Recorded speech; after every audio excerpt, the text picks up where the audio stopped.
మన ఆచారాలు, సంస్కృతి, సాంప్రదాయాలకు స్వాగతం. అందరూ ఎలా ఉన్నారు? నేనైతే చాలా బాగున్నాను. మీరు ఎలా ఉన్నారో కామెంట్ రూపంలో తెలియజేసండి. మరి వీడియో కోసం ఎదురు చూస్తున్నారా? వీడియోలోకి వచ్చేద్దామా? మరి ఒక అద్భుతమైన కథను ఈ వీడియోలో తెలుసుకుందామా? మరి మన అందరికీ తెలిసిన విషయం ఏంటంటే, శివుడు అంటే కైలాసంలో ఉండే దేవుడు. కానీ ఒక భయంకరమైన నిజం మీకు తెలుసా? శివుడు శ్మశానంలో ఉంటాడు. అవును, మృతదేహాలు ఉన్న చోటే ఆయన నివాసం. కానీ ఎందుకు? అది శాపమా లేదా ఒక గొప్ప రహస్యమా? ఈరోజు వీడియోలో ఈ భయంకరమైన కానీ అద్భుతమైన రహస్యాన్ని తెలుసుకుందాం. శ్మశానం అంటే ఏమిటి? శ్మశానం అంటే మనకు భయం, చీకటి, మరణం గుర్తుకొస్తాయి. కానీ పురాణాల ప్రకారం శ్మశానం అనేది అత్యంత పవిత్రమైన స్థలం. ఎందుకంటే అక్కడ అహంకారం, డబ్బు, అందం ఏదీ పని చేయదు. అక్కడ అందరూ ఒకేలా మారిపోతారు. అందుకే శివుడు శ్మశానాన్ని తన నివాసంగా ఎంచుకున్నాడు. శివుడు శ్మశానంలో ఎందుకుంటాడు? ఒకప్పుడు దేవతలు అడిగారు, ఓ మహాదేవ, మీరెందుకు ఇంత భయంకరమైన చోటు ఉంటారు? అప్పుడు శివుడు నవ్వుతూ చెప్పాడు, అక్కడే నిజం ఉంటుంది. మనిషి జీవితం మొత్తం మాయ, కానీ శ్మశానం మాత్రమే నిజం చూపిస్తుంది.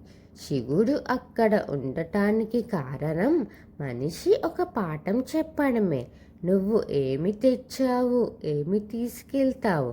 అందుకే ఆయన అహంకారాన్ని నాశనం చేసే స్థలంలో ఉంటాడట.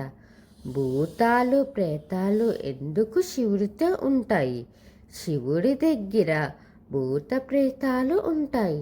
దీనికి కారణం ఏంటంటే, ప్రపంచంలో ఎవ్వరికీ అక్కర్లేని ఆత్మలు శివుడి దగ్గరికి వస్తాయి. ఆయన వాటిని తిరస్కరించరు. శివుడంటే అందరికీ ఆశ్రయం ఇచ్చే దేవుడు. దేవతలు కూడా భయపడే ఆత్మకు శివుడు రక్షకుడు అవుతాడు. ఇది మనకు చెప్పే విషయం ఏంటంటే, ఎవరిని చిన్న చూపు చూడకూడదు అని. ఇప్పుడు అసలు గొప్ప రహస్యం మరి తెలుసుకుందామా? ఇప్పుడు అసలు రహస్యం వినండి. శివుడు శ్మశానంలో ఉండడానికి కారణం మరణం మీద భయాన్ని తొలగించడం. మనిషి ఎక్కువగా భయపడేది మరణాన్ని.